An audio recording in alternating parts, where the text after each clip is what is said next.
Patrioti shqiptar Det Gjon Luli. Det Gjon Luli lindi në vitin 1840 dhe vdiq me 24 shtator të vitit 1915. Det Gjon Luli prirë si legjendar që u rreshtu krah herojve të shquar të kombit ton. Data 24 shtator na kujton vdekjen e Det Gjon Lulit, atëdhetarit të shquar dhe prirësit të luftës për liri dhe pavarësi. Det Gjon Luli kujtohet sa herë që sjellim ndërmend përpjekjet dhe lufta që janë bërë për pavarësinë e vendit, nga Turqia dhe ruajtjen e trojve shqiptare nga orekset e fqinjeve. Emri Det Gjon Lulit është mishërimi betejave të mëdha të shqiptarëve për liri e pavarësi.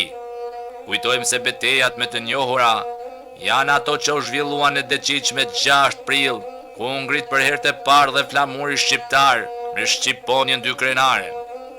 Det Gjon Luli mori pjesë si luftetar në Vranin, si komandant në lidhjen e Prizrenit dhe si prirës e valvitës si flamurit të Skenderbeut në Bratil të Deqiqit dhe kryengritjen heroike të malsorëve në vitin 1911, e cila u shoqëru me programin e pavarësisë kombëtare të Gerqës me 23 qershor po atij viti. Për patriotin e madh shqiptar dhe për malsorin fisnik Det Gjon Luli, Shqipëria ishte mbi të gjitha.